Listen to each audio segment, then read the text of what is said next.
Get out now! Jessica Miller's fist closed around Diane Washington's hair and ripped her head backward. The violent jerk sent business papers flying across the first-class cabin. Diane's body slammed against the leather seat. "This isn't your seat!" Jessica snarled, her knuckles white as she twisted the black woman's curls. "You don't belong here!" Diane's face remained calm even as her scalp burned. She wore a simple navy blazer and looked exactly like what Jessica expected. Another woman who'd tried to sneak into first class. The cabin went dead silent. Passengers froze. A businessman's coffee cup stopped halfway to his lips. Someone's phone screen glowed in the dim light. "Please release me," Diane said, her voice unnaturally steady. Jessica's grip tightened. She felt completely justified, completely in control. She had no idea that backup was already mobilizing. She had no idea about the devastating detail that would destroy her life. Subscribe now because of what happens next broke the internet. 2 hours earlier, Diane Washington had walked through Chicago O'Hare Airport like she owned the place. Which, in a way, she did. Her navy blazer was perfectly tailored but understated. Her jewelry was expensive without being flashy.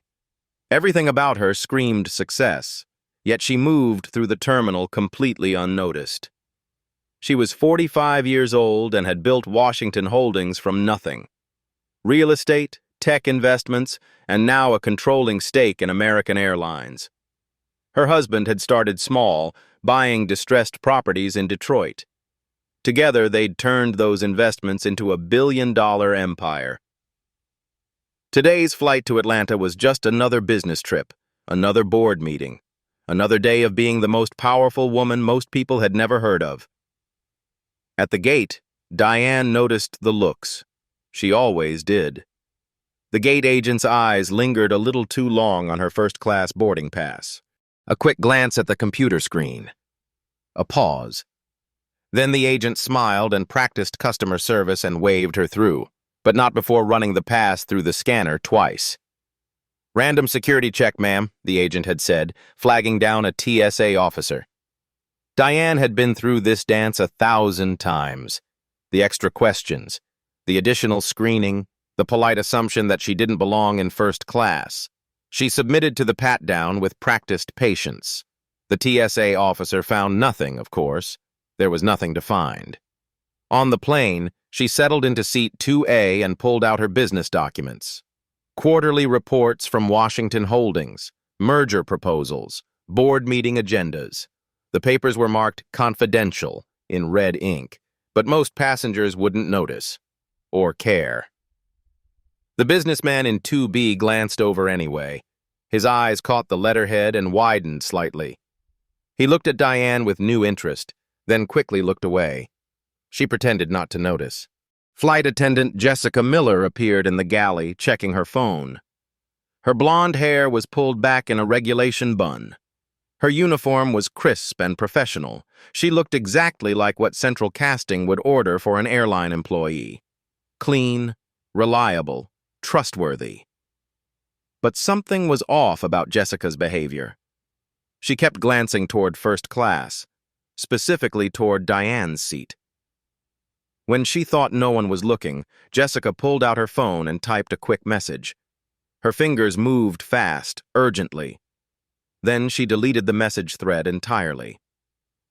Another flight attendant, an older black woman named Carol, watched Jessica with concern. Carol had been flying for 23 years. She'd seen every type of passenger problem imaginable, but she'd also seen how some crew members treated certain passengers differently. The subtle discourtesies, the aggressive enforcement of minor rules, the way some attendants seemed to find problems where none existed. "Everything okay?" Carol asked Jessica quietly. "Just checking on a seat assignment," Jessica replied, her voice tight. "Might be an issue with 2A. Carol glanced toward Diane, who was quietly reading her documents. No noise, no trouble, no problem whatsoever. Carol's eyebrows furrowed, but she didn't push. Not yet. The plane pushed back from the gate right on time. Standard safety demonstration, normal takeoff. Everything proceeded exactly as it should. Diane ordered coffee and continued working. The businessman in 2B ordered whiskey and kept stealing glances at her paperwork. 30 minutes into the flight, Jessica's phone buzzed again. She read the message quickly, then looked directly at Diane. Her expression hardened.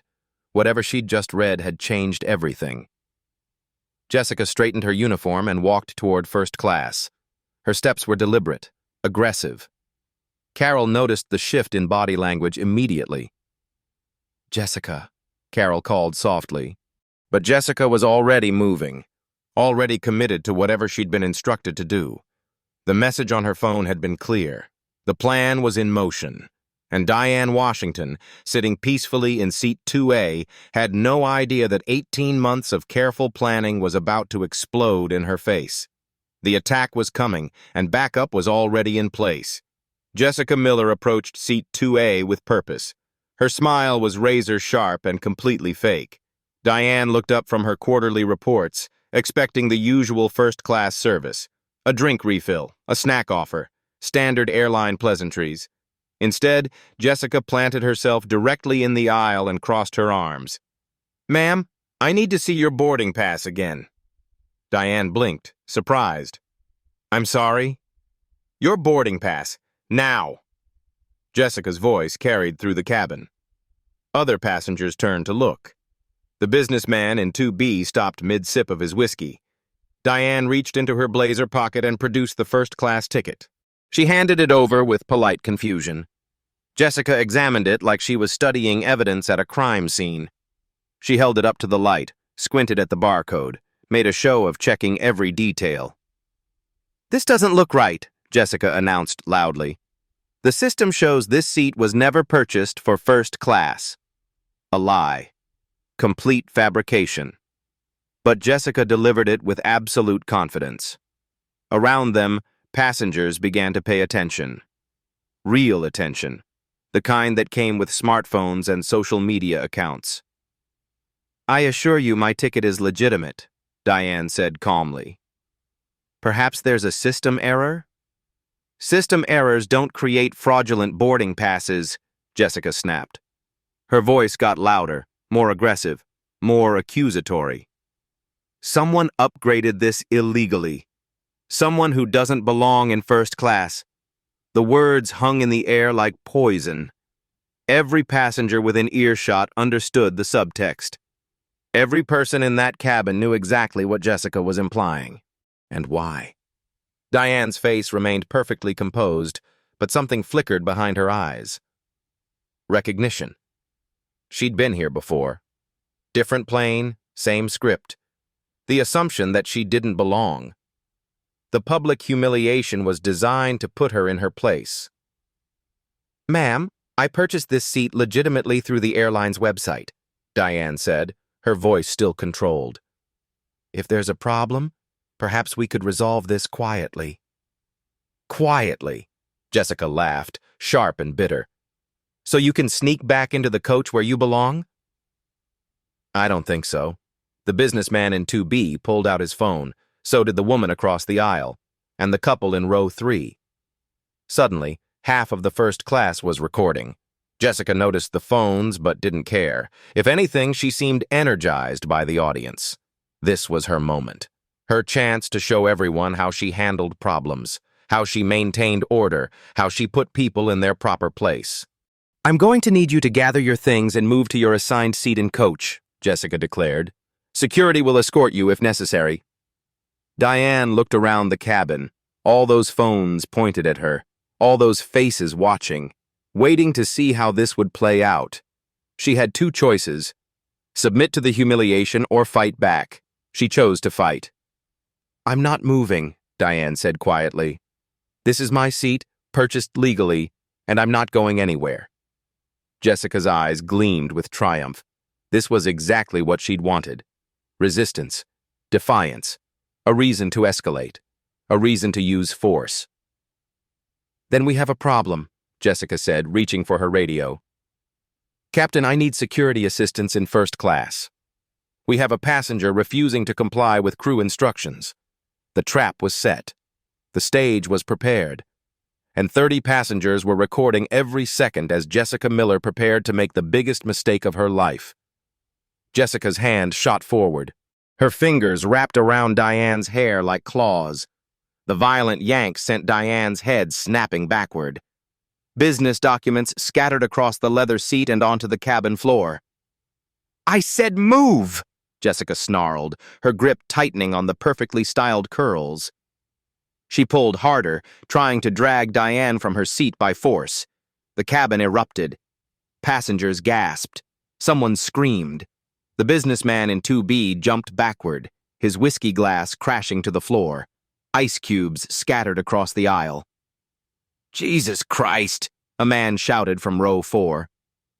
"Are you filming this?" a woman hissed to her husband. "Already started," he whispered back. Phone screens glowed throughout first class. Everyone was recording now. Multiple angles, different perspectives. The assault was being captured from every possible viewpoint. Diane's scalp burned. Jessica's fingernails dug into her skin as the flight attendant twisted and pulled. But Diane didn't scream, didn't fight back, didn't give Jessica the satisfaction of breaking down. "Release me immediately," Diane said through gritted teeth. Her voice remained steady despite the pain shooting through her skull. "Not until you move to the coach where you belong!" Jessica yanked harder. Diane's body jerked forward, then slammed back against the seat. The leather creaked under the impact. Carol, the older flight attendant, appeared at the front of the cabin. Her eyes went wide with horror. "Jessica! What are you doing?" Carol rushed toward them, but Jessica blocked her path with her free arm. "Stay back!" "This passenger is refusing to comply with crew instructions." Jessica's voice was wild now, unhinged. Spittle flew from her lips as she spoke. "You're assaulting her!" Carol shouted. "Let her go right now!" But Jessica was beyond reason, beyond stopping. She'd crossed a line and couldn't go back. Her entire body shook with adrenaline and rage. Around them, the recording intensified. Passengers held their phones higher, closer. Someone was live streaming on Instagram. The notification sounds were constant now. Ding, ding, ding. Comments and reactions flooding in real time. "This is insane," someone muttered. "That flight attendant has lost her mind," another voice added. "Someone call 911, a woman demanded. The plane's intercom crackled to life. "This is your captain speaking. We are experiencing a minor passenger service issue. Please remain in your seats while our crew handles the situation. Minor passenger service issue. As if violent assault was standard airline procedure." Jessica heard the captain's voice and felt vindicated. Supported. The system was backing her up. She was doing the right thing. She was maintaining order. "You heard the captain," Jessica hissed at Diane. "This is a crew matter. You will comply or face the consequences." Diane looked up at Jessica with absolute calm. Her hair was disheveled. Her blazer was wrinkled. But her eyes were steady, calculating, like she was memorizing every detail of Jessica's face. "You have no idea what you're doing," Diane said quietly. "No idea who you're attacking." "I know exactly what you are," Jessica snapped back. "You're nobody. Just another coach passenger trying to steal what doesn't belong to her." The words carried through the cabin like a slap. Every passenger heard them. Every camera captured them. The racist subtext was no longer subtle. It was explicit, undeniable. Jessica pulled Diane's hair again, harder this time. Diane's neck twisted at an unnatural angle. Several passengers winced in sympathy. "Stop it!" Carol yelled. She tried to grab Jessica's wrist, but Jessica shoved her backward. "I'm handling this!" Jessica screamed. "She needs to learn her place." Her place. The words hung in the air like smoke, toxic and unmistakable. A man in row 3 stood up. He was tall, well-dressed, clearly used to being in charge. "That's enough." "You're assaulting that woman!" "Sir, please return to your seat," Jessica commanded without loosening her grip on Diane's hair. I'm not sitting down while you attack a passenger, he replied firmly. This is criminal assault. Other passengers began to stir. The energy in the cabin was shifting.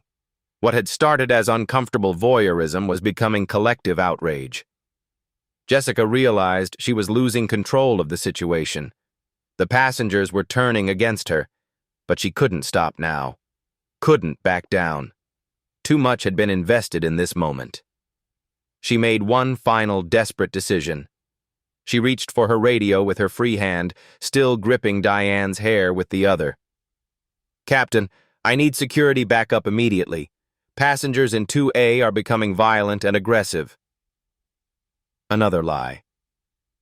But Jessica was committed to the story now, committed to the narrative that she was the victim, that Diane was the problem. She had no idea that Diane Washington owned the airline she worked for. She had no idea that backup was indeed coming.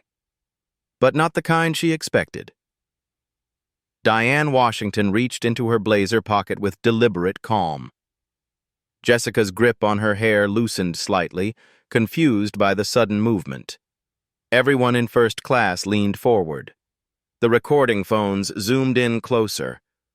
Before you call anyone else, Diane said quietly, I think you should call your CEO. She pulled out a business card. Cream-colored cardstock. Elegant black lettering. She held it up so Jessica could read it clearly. Jessica's eyes focused on the text. Her face went white. Diane Washington, Chief Executive Officer, Washington Holdings. The card fluttered in Jessica's trembling fingers. She read it again, and again, like the words might change if she stared hard enough. Washington Holdings, Jessica whispered. Majority shareholder of American Airlines, Diane continued, her voice steady as steel. Which makes my husband the owner of this plane, this airline, and your employer. The cabin went dead silent. Even the engine noise seemed to fade away. 30 passengers held their breath, phones still recording, capturing the exact moment Jessica Miller realized she'd just assaulted her boss's wife. Jessica's hand released Diane's hair like she'd been burned.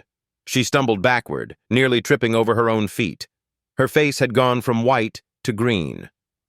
No, Jessica stammered. No, that's not... You can't be... Mrs. Washington, the businessman in 2B said quietly. I work for Goldman Sachs. We handled your acquisition of the airline last year. Confirmation. Independent verification. From a source everyone could trust. Diane smoothed down her hair with practiced dignity. Her scalp still ached, but her composure never wavered. She looked around the cabin at all those recording phones. I hope you all got that on video, she said calmly. Every second of it. The passengers' phones were blazing with activity. Uploading videos, sending messages, posting to social media. The story was already spreading beyond the airplane, racing through the internet at light speed. Flight assault American Airlines, someone typed frantically. The CEO's wife was attacked by a flight attendant, another passenger posted. This is going viral right now, a young woman announced. Hashtag flight assault is already trending. Jessica stared at Diane in complete horror. The magnitude of what she'd done was sinking in.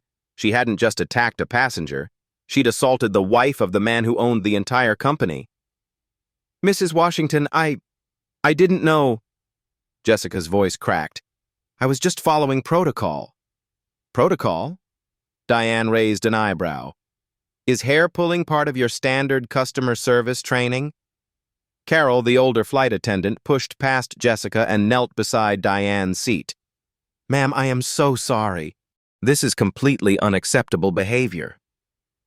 Thank you, Carol, Diane said, reading the woman's name tag. I know this isn't a reflection of all your crew members. But Jessica wasn't listening to the conversation. She was watching the phones, watching her career disappear in real time. The videos were already online, already being shared, already being watched by millions. Her phone buzzed with a text from her supervisor. Then another, then another. The notifications kept coming. Mrs. Washington, Jessica tried again, desperation creeping into her voice. "Please, if we could just talk privately." Diane looked at her with the same calm expression she'd maintained throughout the entire assault. "I think we've talked enough, don't you?" The plane's intercom crackled again. "This is your captain. We'll be beginning our descent into Atlanta shortly."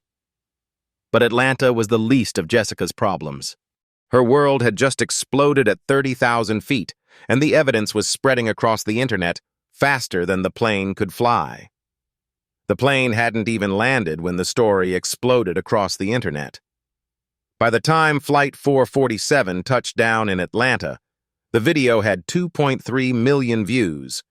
By the time passengers reached baggage claim, it had 4.8 million. The hashtag flight assault was trending in all 50 states. American Airlines' crisis management team was in full panic mode. Emergency meetings, conference calls, damage control strategies deployed at warp speed. The company's stock price was already dropping. "We are aware of an incident involving one of our flight attendants," the airline's first statement read. "We are investigating thoroughly and will take appropriate action." Investigating thoroughly. As if there was any question about what had happened. As if 30 passengers hadn't recorded every second of the assault in high definition. The public reaction was immediate and brutal. Social media exploded with outrage. Passengers shared their own horror stories of airline discrimination. The comments sections are filled with thousands of similar experiences. "This happened to my sister on Delta last year," one user wrote.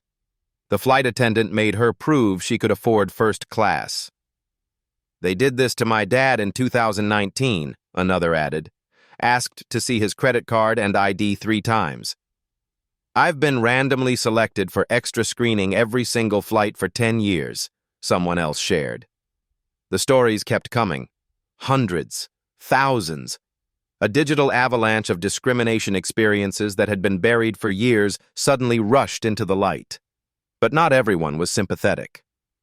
The usual suspects emerged from the internet's dark corners. Anonymous accounts with fake profile pictures, bot networks, professional trolls.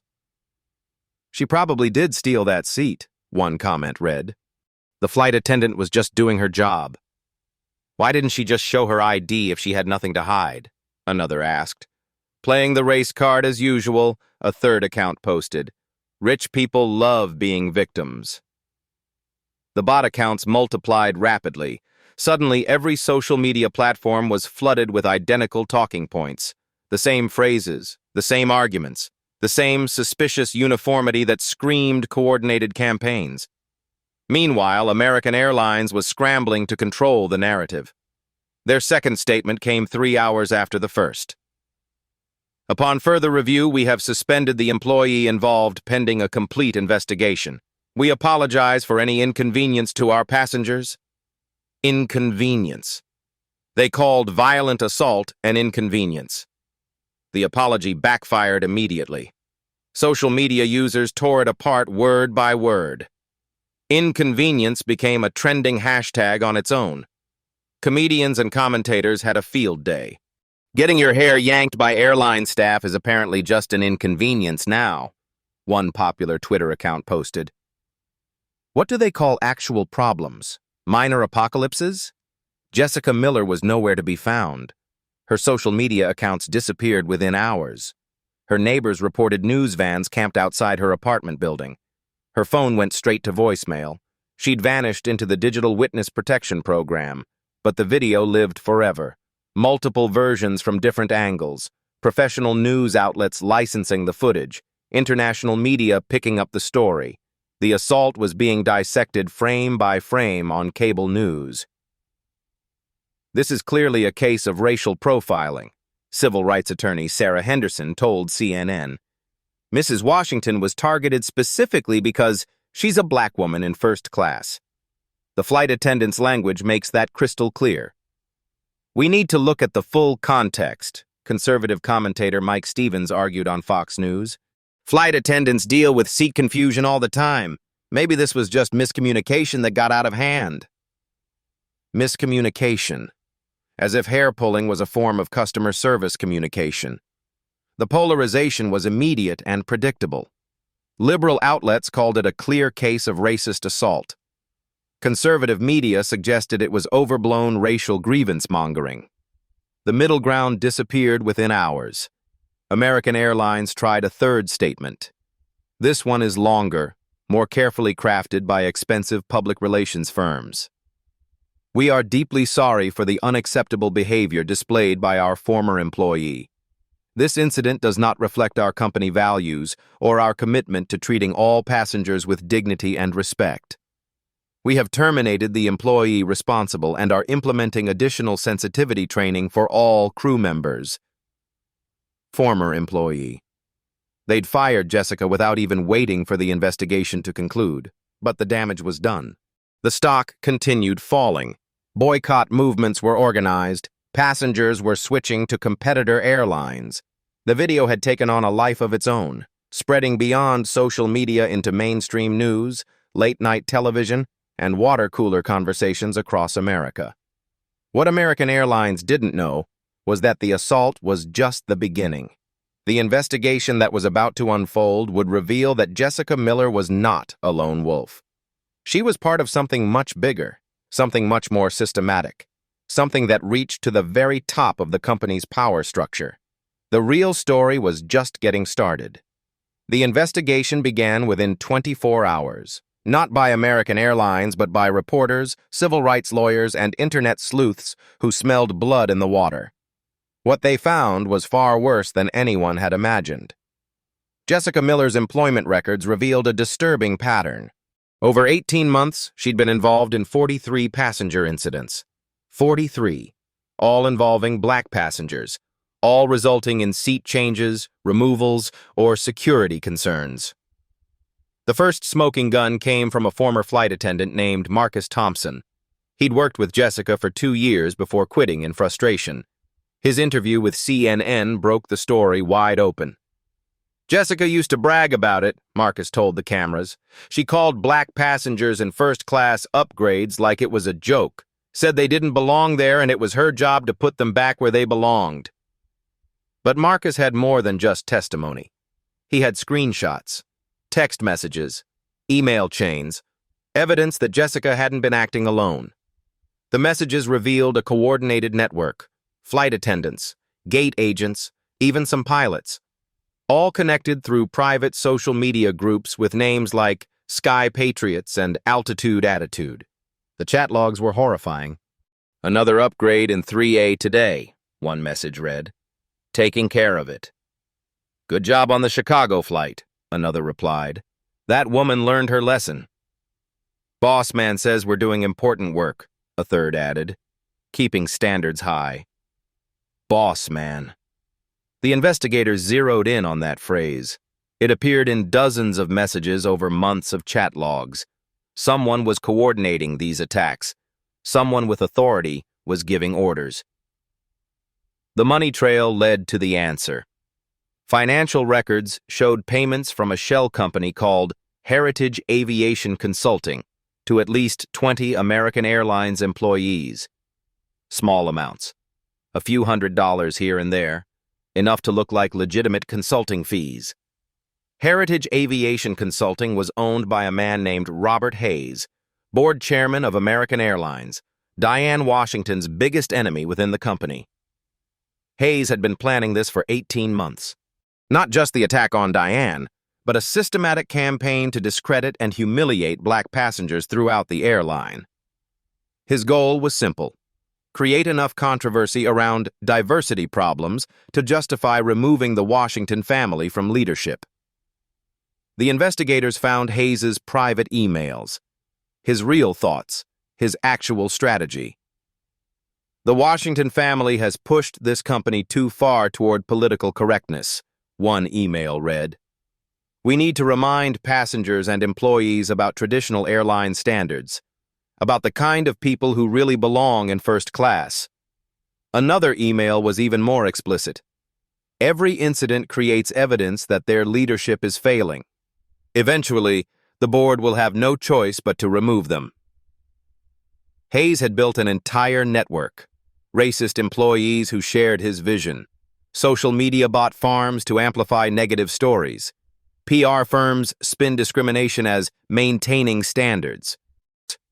Even connections to white supremacist groups who helped coordinate online harassment. The financial records revealed the full scope. Hayes had spent over $2.3 million of his personal fortune building this network. Shell companies, consulting contracts, social media manipulation services, professional trolls, and bot farms. He'd purchased a $15,000 package from a company called Digital Patriots that specialized in creating fake outrage campaigns. Their service included authentic grassroots anger and coordinated hashtag amplification. The Jessica Miller attack wasn't random. It was the culmination of Hayes's 18-month strategy. The plan was simple: create a viral incident so damaging that the board would be forced to remove Diane and her husband from leadership positions. But Hayes had miscalculated. He'd assumed Diane would break down under the assault, that she'd lose her composure and become the villain of her own story. Instead, she'd remained calm and dignified, making Jessica look like the aggressor. The investigation revealed other victims. Patricia Williams, a surgeon from Detroit, had been forced to prove her medical credentials to fly first class. David Parker, a tech executive, had been accused of using a stolen credit card. Maria Gonzalez, a federal judge, had been subjected to an invasive bag search based on suspicious behavior. All of them had filed complaints. All of their complaints had been buried by Hayes's network within American Airlines. The systematic discrimination had been hidden for months. Data analysts found the patterns in American Airlines' own records. Black passengers were flagged for random security checks at 5 times the normal rate. First-class black passengers were upgraded to coach due to overbooking at 12 times the rate of white passengers. The numbers were damning, undeniable. Statistical proof of systematic discrimination orchestrated from the highest levels of corporate management. Hayes's network began to collapse as investigators closed in. Flight attendants resigned. Gate agents confessed. The Sky Patriots chat groups went silent. People started talking to save themselves. One of Hayes's inner circle, a supervisor named Janet Morrison, provided the final piece of evidence. A recorded phone call between Hayes and Jessica Miller 3 days before the flight. "Remember, we need this to look natural," Hayes's voice said on the recording. "Like she brought it on herself. Make sure there are witnesses. Make sure it gets recorded. We need the evidence to support our narrative." "What if she doesn't resist?" Jessica asked. "Then make her resist," Hayes replied. "Do whatever it takes." The recording made it clear. This wasn't just discrimination. It was a conspiracy. It was domestic terrorism designed to terrorize black passengers and destroy the Washington family's reputation. But Robert Hayes had made one critical mistake. He'd underestimated the power of the internet, and he'd underestimated Diane Washington. Robert Hayes wasn't going down without a fight. When the investigation began closing in on his network, he activated his most dangerous weapons: professional harassment, financial warfare, personal destruction. The attacks on Diane's family began within 48 hours of the recorded phone call being released. Death threats flooded their home phone. Racist messages filled their mailboxes. Anonymous cars parked outside their house at all hours, engines running, headlights blazing through their windows. "We know where you live," one voicemail said. "We know where your daughter goes to school." The threats weren't random. They were coordinated by Hayes through a private security company called Patriot Protection Services, the same firm that specialized in reputation management and competitive intelligence. The same company that had helped him build his bot networks and troll armies. Diane's 15-year-old daughter Maya became a primary target. Students at her private school began receiving anonymous messages with lies about her family. Fake social media accounts spread rumors that her parents were criminals. Someone hacked the school's email system and sent racist propaganda to every student and parent. Maya came home in tears. "Mom, everyone's staring at me. They're asking if Dad really stole the airline. They're asking if you really attacked that flight attendant." The lies were spreading faster than the truth. Hayes had weaponized social media to flip the narrative. Suddenly, Diane was the aggressor, Jessica was the victim. The Washington family were the real villains. Professional trolls flooded every news article with identical comments. "Diane Washington is trying to destroy an innocent flight attendant's life. Rich black women think she can buy her way out of consequences." This is reverse racism at its worst. The bot networks amplified every negative story, suppressed every positive one. Hayes had turned the internet into a weapon against Diane's family. The financial attacks were more subtle but equally devastating. Business partners began canceling contracts with Washington Holdings. Budget concerns, they claimed. Strategic restructuring. Market conditions. But Diane knew the truth. Hayes was using his connections throughout the business world to strangle their company. Board positions, golf club memberships, private equity networks. The Old Boys Club was circling the wagons. 3 major deals fell through in 1 week. A hotel acquisition in Miami, a tech investment in Austin, a real estate development in Chicago. Each cancellation cost Washington Holdings millions of dollars. "They're trying to bankrupt us," Diane's husband Michael told her during a late-night strategy session. "Hayes is calling in every favor he has." The psychological pressure was relentless. Diane found herself questioning everything. Every decision, every move, every word she'd spoken on that airplane. Maybe she should have just moved to coach. Maybe she should have stayed quiet. Maybe fighting back had been a mistake. She sat in her home office at 3 in the morning, staring at hate mail, death threats, photos of her house, pictures of Maya walking to school. The messages were getting more specific, more detailed, more personal. "You made this personal," one email read. "Now we make it permanent." The isolation was the worst part. Friends stopped calling. Business associates avoided her at events. Even some family members suggested she should let this blow over quietly. The support system she'd built over decades was crumbling under Hayes's assault. Diane's breaking point came when Maya stopped eating. The stress had made her physically sick. She'd lost 12 pounds in 2 weeks. Dark circles under her eyes. Panic attacks before school. "I can't do this anymore, Mom," Maya whispered one night. "Maybe we should just move away. Change our names. Start over somewhere else." That night, Diane sat in her daughter's room and cried for the first time since the airplane assault. Real tears. Deep, body-shaking sobs that she'd been holding back for weeks. Hayes had succeeded in breaking her spirit. But as she wiped her eyes and looked at her sleeping daughter, something crystallized. This wasn't just about her anymore. This wasn't just about one airplane incident. This was about every black family that Hayes would target next, every passenger who would be humiliated, every child who would suffer. Hayes had made a critical miscalculation. He'd assumed that attacking her family would make Diane retreat. Instead, it had given her something more powerful than money or corporate influence.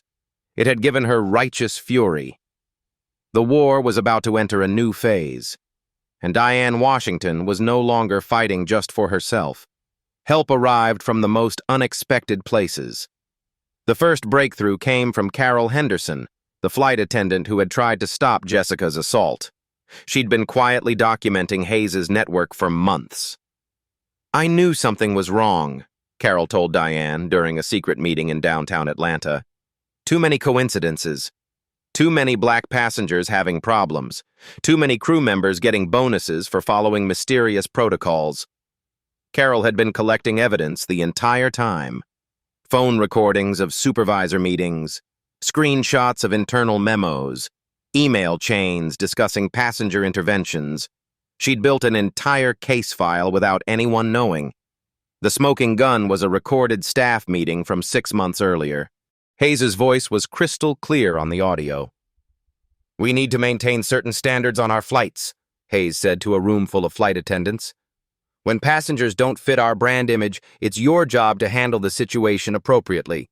There will be bonuses for crew members who demonstrate proper judgment. Proper judgment. Code words for racial discrimination. But Carol wasn't alone. Other airline employees began reaching out through encrypted messages and anonymous tips. Gate agents, baggage handlers, even some pilots who had been disgusted by what they'd witnessed. Sarah Martinez, a gate agent from Dallas, provided financial records showing Hayes had been personally approving bonus payments to employees who generated passenger complaints. The more complaints about black passengers, the bigger the bonus. "I thought it was weird," Sarah explained in a video call. Jessica Miller made more in bonuses last year than her actual salary, all for hassling passengers who looked like they didn't belong. The flight attendants union finally broke their silence. Union President David Kim held a press conference that shook the aviation industry. "We have evidence of systematic discrimination coordinated by American Airlines Board Chairman Robert Hayes," Kim announced. "Our members were pressured, bribed, and threatened into participating in racist harassment of passengers." The union released a devastating report. 23 flight attendants had been recruited into Hayes' network. 47 gate agents had been given special instructions. Even 12 pilots had received passenger profile guidelines that were clearly discriminatory. The evidence kept pouring in. Digital forensics experts traced the social media bot networks directly to companies owned by Hayes.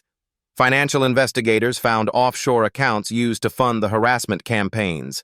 Former employees of Patriot Protection Services came forward with contracts showing Hayes had paid for psychological warfare against the Washington family.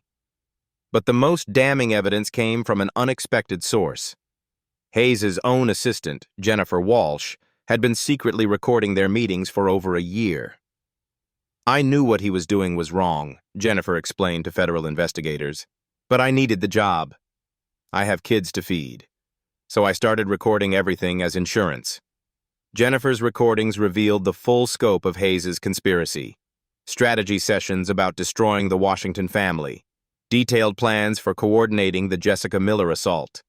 Conversations about using racist incidents to justify removing black leadership from the airline. One recording was particularly explosive. Hayes spoke to a group of wealthy donors 3 weeks before the airplane incident. "The Washington family represents everything wrong with corporate America today," Hayes said on the audio. "Diversity hiring, political correctness, minority leadership that doesn't understand traditional business values. We're going to fix that problem permanently." The recording revealed Hayes' connections to white supremacist funding networks. Wealthy businessmen who shared his vision of keeping black families out of corporate leadership. A shadow organization called the Heritage Business Council that had been coordinating similar attacks against minority executives across multiple industries. Social media finally began turning in Diane's favor. The real evidence was overwhelming the fake bot campaigns. Authentic supporters started overwhelming the paid trolls. #ExposeHayes began trending organically. Real airline passengers shared their discrimination stories. Flight attendants posted videos explaining how they'd been pressured to target minority passengers. "I was told to watch for passengers who didn't look like they belonged in first class," one flight attendant explained in a viral TikTok video. "When I asked what that meant, my supervisor showed me pictures of black and Latino passengers. The message was clear. Civil rights organizations rallied around Diane's case. The NAACP filed federal complaints. The Southern Poverty Law Center began investigating Hayes' connections to hate groups. Congressional representatives called for Department of Justice intervention. Celebrity support poured in from unexpected corners. Actors shared their own airline discrimination experiences. Professional athletes posted about being hassled despite having money and fame. Business executives revealed similar harassment they'd faced. "This isn't just about one flight attendant," actress Lupita Nyong'o posted on Instagram. "This is about a systematic effort to keep successful black people in their place." "We see you, Robert Hayes." The technical evidence was irrefutable. Digital experts traced every fake social media account back to Hayes' network. Financial forensics revealed every payment to both farms and troll companies. Phone records showed the coordination between Hayes and his co-conspirators. International media picked up the story. The BBC ran a documentary about corporate racism in America. German newspapers wrote about systematic discrimination in American Airlines. The story became a global symbol of institutional racism. Most importantly, other victims found their voices. Passengers who had been too intimidated to speak out began sharing their stories. The Jessica Miller incident had given them permission to reveal what they'd experienced. Dr. Patricia Williams, the surgeon from Detroit, held her own press conference. Robert Hayes' network targeted me because I dared to succeed while black. They humiliated me on a flight to Chicago, made me prove I was really a doctor, made me show my medical license to fly in a seat I'd paid for. The avalanche of evidence was unstoppable. Hayes' conspiracy was collapsing under the weight of truth, but he wasn't done fighting. His final desperate moves would be his most dangerous. The movement exploded into the streets within 72 hours. It started at Hartsfield-Jackson Airport in Atlanta, where 300 passengers gathered with homemade signs reading, "Fire Hayes now," and "Justice for Diane." By noon, the crowd had grown to over 2,000. Airport security tried to contain the demonstration, but the energy was unstoppable. Passengers live-streamed the protests on Instagram and TikTok. The hashtag #JusticeForDiane reached 10 million posts in 6 hours. Expose Hayes trended in 37 countries. Similar protests erupted at major airports across America. LAX saw 500 demonstrators blocking the departure lanes. Chicago O'Hare shut down 2 terminals as crowds demanded Hayes' resignation. Denver International Airport witnessed the largest gathering, with over 3,000 people chanting outside American Airlines regional headquarters. The live streams were electric with raw emotion. Real passengers sharing real stories in real time. No corporate filters, no public relations spin. Just authentic human experiences being broadcast to millions. "They made me sit in the bathroom during the flight," one elderly black woman told the crowd at Miami International Airport. Her live stream had 40,000 viewers. "Said my seat was needed for a more important passenger. I paid full price for that ticket." The comment sections are filled with similar stories, thousands of them. A digital avalanche of discrimination experiences that had been buried for years. Flight attendants began walking off the job in solidarity, not just at American Airlines, but at Delta, United, and Southwest. The Airline Workers Union called for a nationwide strike demanding Hayes' immediate removal and systematic reform. "We refuse to work for a company that trains us to be racist," Union Representative Maria Santos declared at the Chicago O'Hare protest. "Robert Hayes has turned flight attendants into weapons against our own passengers." The economic pressure was devastating. American Airlines stock dropped 43% in 5 days. Passengers canceled flights en masse. Corporate accounts switched to competitor airlines. Travel agents stopped booking American flights entirely. Social media amplified every aspect of the movement. Celebrity supporters weren't just posting messages anymore. They were showing up in person. Actor Michael B. Jordan appeared at the LAX demonstration. Singer John Legend performed at the Atlanta protest. Basketball star LeBron James live-streamed from the Cleveland Airport rally. "This is about more than one airplane," LeBron told his 12 million followers during the live broadcast. "This is about respect. This is about dignity. This is about making sure our kids don't have to endure what Diane Washington endured." The international attention intensified the pressure. European airlines announced they were cutting business partnerships with American Airlines. Asian carriers suspended code-share agreements. The story had become a global embarrassment for American aviation. Congressional representatives felt the heat from their constituents. Representative Alexandria Ocasio-Cortez called for a federal investigation. Senator Elizabeth Warren demanded Hayes' immediate resignation. Even moderate Republicans began distancing themselves from Hayes' connections to white supremacist groups. The Department of Transportation announced emergency hearings. The FBI opened a federal civil rights investigation.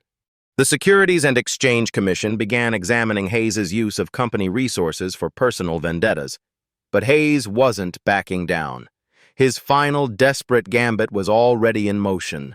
Private security firms were being mobilized, legal teams were filing injunctions, political allies were being called in for favors. "This is a coordinated attack on traditional American values," Hayes declared in a rare public statement. "I will not be intimidated by mob rule and cancel culture." His defiance only fueled more outrage. The protests grew larger. The live streams reached bigger audiences.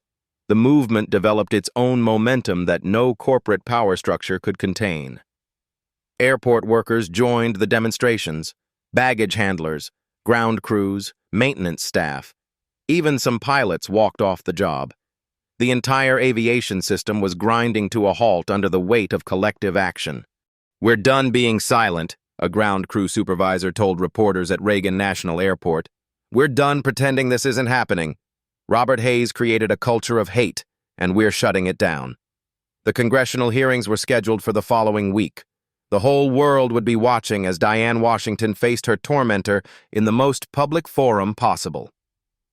The Hart Senate office building had never seen anything like it. 300 reporters packed into the hearing room.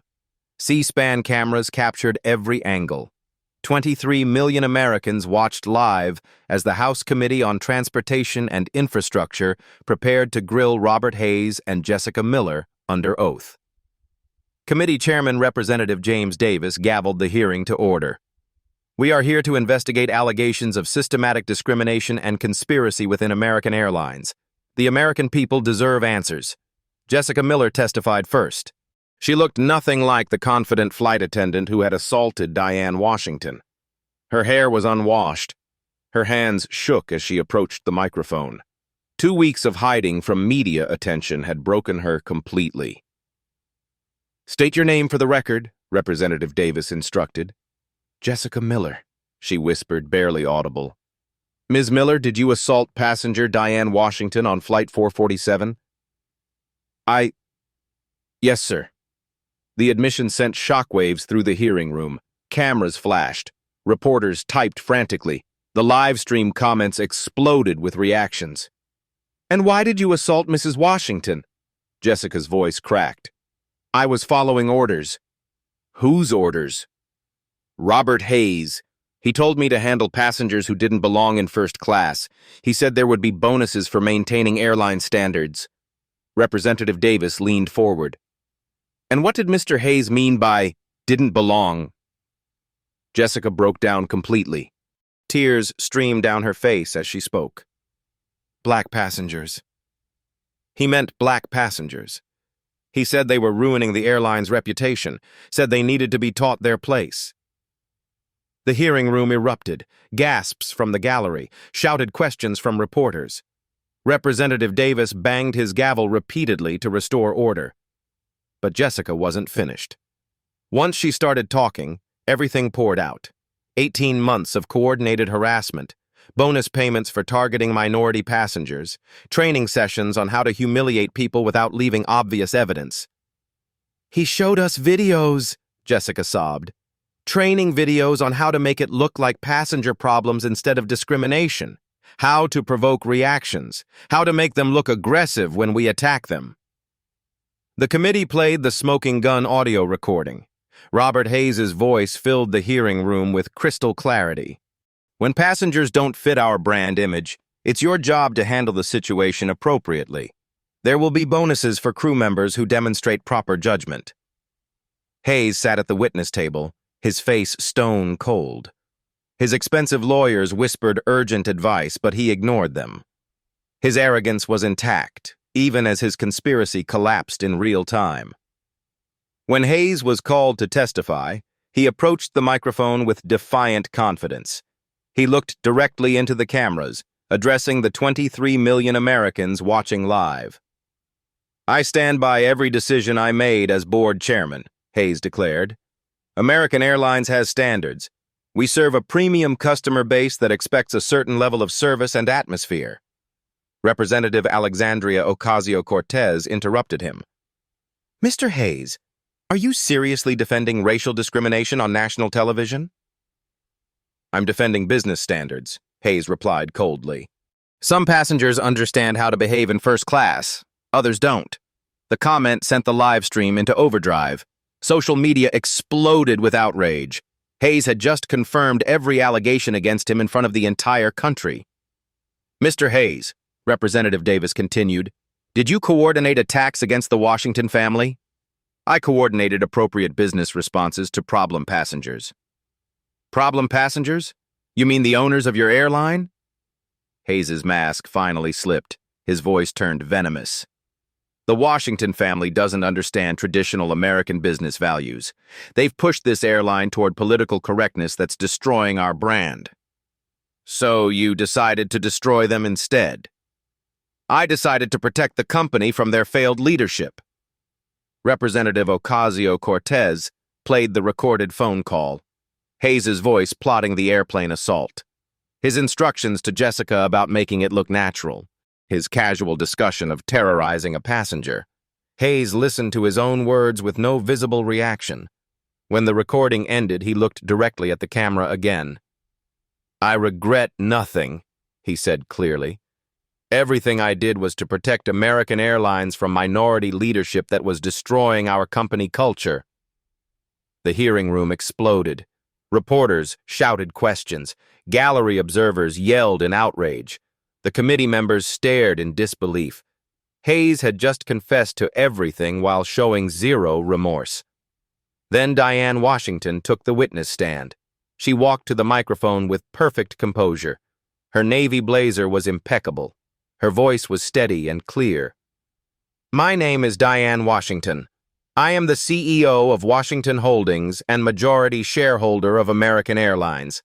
I am here to tell you what really happened on Flight 447. For the next 20 minutes, Diane laid out the case with prosecutorial precision, the evidence, the conspiracy, the financial trail, the systematic harassment of her family. But she ended with something more powerful than facts. Mr. Hayes believes that successful Black Americans need to be taught our place. He's wrong. Our place is wherever our talent, hard work, and character take us. And his place is in federal prison. 6 months later, justice was swift and complete. Jessica Miller received 18 months in federal prison for civil rights violations. Robert Hayes got 7 years for conspiracy, racketeering, and domestic terrorism. The judge called his crimes a systematic attack on civil rights. The Department of Justice charged 23 American Airlines employees. The airline paid $47 million in settlements to discrimination victims. Federal monitors now oversee their training practices. American Airlines implemented comprehensive anti-discrimination programs.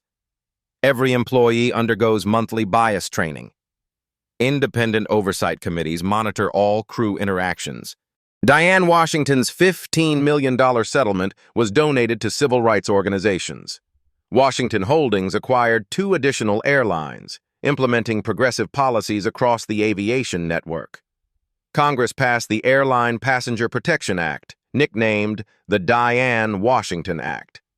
The law requires federal oversight of discrimination complaints and mandates criminal prosecution for systematic bias.